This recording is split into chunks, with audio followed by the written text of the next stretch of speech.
Hi everyone, welcome back to the channel. I wanted to make another video about Hello Kitty Island Adventure, a little bit of an updated thoughts video now that I've played quite a bit more of the game. So in this video, we're going to be talking about overall how I feel about the game, about 20 to 30 hours beyond what I had originally played, thoughts on the Deluxe Edition, and thoughts on some of the activities and stuff that I unlocked after what I played for my review. If you want to see my previous review, it's going to be a little bit more general and comprehensive. I made that review after playing about 15 hours of the game, and I still stand by everything that I said there. Nothing has changed, but I do have more to say now. So you can go back and watch that one if you wish, but you don't have to. I actually purchased another copy of this game. The review copy that I had was gifted to me by the Hello Kitty Island Adventure team, and it was for Switch, and it was for the standard edition. I really wanted to see what the Deluxe Edition was all about. I also just liked the idea of having it on multiple platforms for various reasons, a major one being multiplayer. And I'm also going to follow up on some of the things that I said I would like to have a better idea of in the future. So we'll get into all of that. Okay, so basically, let me just spoil the end for you. I am still having a lot of fun with this game. I stand by my original notion, which was that I really was enjoying this game and having a lot of fun with it. I'm still having a great time. In fact, I think I like the game more now than I did at the beginning, having unlocked a lot of the other features and stuff like that. One thing that I will say that has become more glaring, I guess, is the realization that this game isn't really designed to be a game that you binge all the way through. So there is quite a lot of time gating that happens in the game. So for example, a lot of the quests are locked behind having a character at a certain level and or completing quests that have those similar requirements. And because there are a limit on the number of gifts that you can give each character per day, which limits the amount of friendship that you can get per day, and there are also limits on the resources. So for example, once you pick up all of the rubber that's out during that day, it will not respawn till the next day. So because of that, things do progress rather slowly.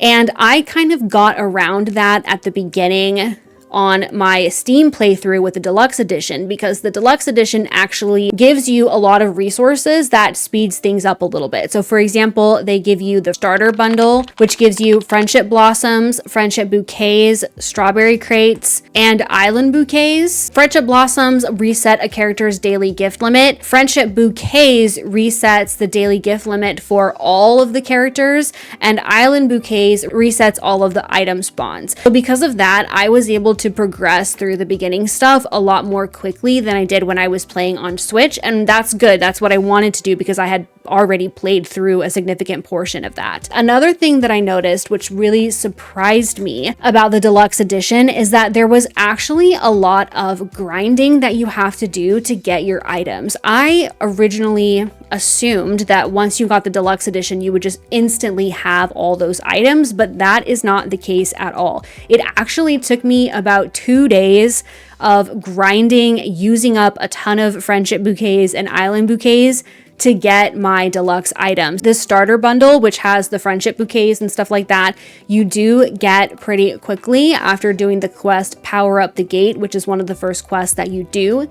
The crafting bundle you get after completing the quest Reboot the Robots, which requires level 7 friendship with Choco Cat, and completing a quest called Bring Back the Swing, which requires level 5 friendship with Peckle. And the event bundle, which is the one that I was most anxious to get, which gives you all of those clothing and furniture items, requires you to have finished Batsmaru's Fish Noir, which is at level 11, and Hengiodon's Comic Relief, which is level 6, which is actually quite a lot. I had to use multiple friendship bouquets and island bouquets in order to get him to that within the time frame that I did. I personally didn't really mind that too much, but I have seen quite a few people upset about that online, which I totally understand as well. And now I will say that I think the items are super nice. I do really enjoy having them. I really like the clothing. I like the furniture. I think the stuff is super cute. As you may have heard before, these items are not exclusive. So you will have a chance to get all of these items again.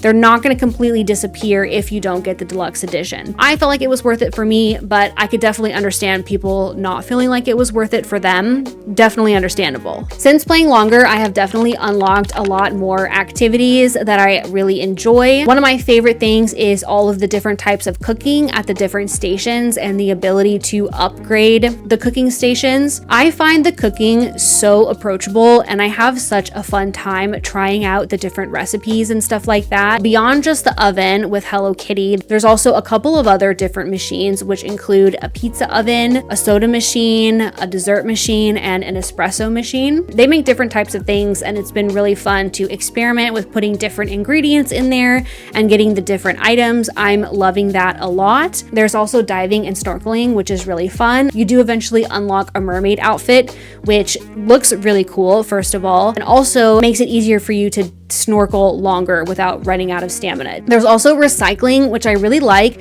I haven't played around with it too much, but under the water, there's a recycling machine that you can go to and you can donate items to it and it'll give you stuff back, including like coral seeds, which then you can use to grow the coral in the area and make it look a lot more pretty. I've also now unlocked a new area besides just the biomes that you kind of get access to at the beginning. One of the areas that is locked behind story progression. I'm not going to say much about it because I don't want to give away spoilers or anything, but that was really exciting. One of the things that I mentioned in my original review was a disappointment in the accessibility settings on the Switch, and I stand by that. There are more settings on the Steam version than there are in the Switch version. It's not any major accessibility things except for you can map your controls, which you cannot do on the Switch, and there's also graphic settings. I do still wish that they would have invested more into accessibility. I feel like there's a lot of different things that they could have done. I do appreciate being able to change the size of the UI, for example, and I think guiding light is just a really good accessibility feature for everybody. But yeah, I still stand by that. I think that this game is lacking. Now, another question that I had in my previous review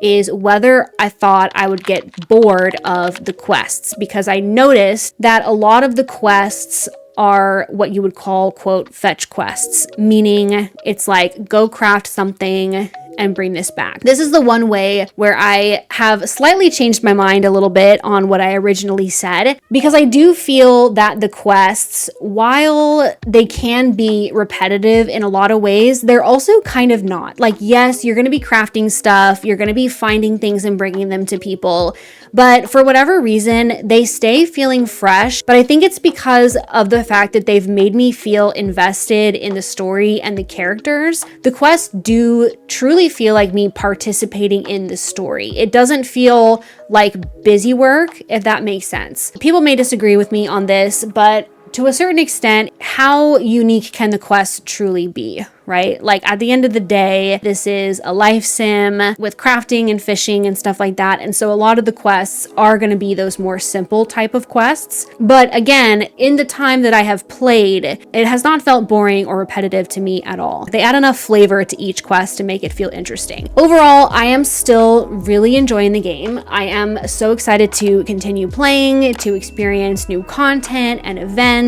and unlock new areas, stuff that I'm kind of seeing hinted at already, which I haven't gotten to yet, which I'm really excited to get to. Overall, I see this game as the type of game for me to get on and play a little bit of each day or every few days, and I personally love that. I'm a huge fan of live service games like Infinity Nikki, Palia. I really enjoy having games that I can just get on and do for a little bit and do that regularly as a part of a little routine. But I do understand that if you're wanting something that you can play for hours at a time without being blocked by anything at all, and if you don't like games with things like daily tasks, weekly tasks, then this may not be the type of game that you're after, and that's totally okay too. Thank you so much for watching. Feel free to join my Discord server if you want to join an amazing community of cozy gamers. I live stream here and on Twitch. All the links to that is going to be down below in the description. I hope you have an amazing rest of your day, and I'll see y'all in the next one. Bye.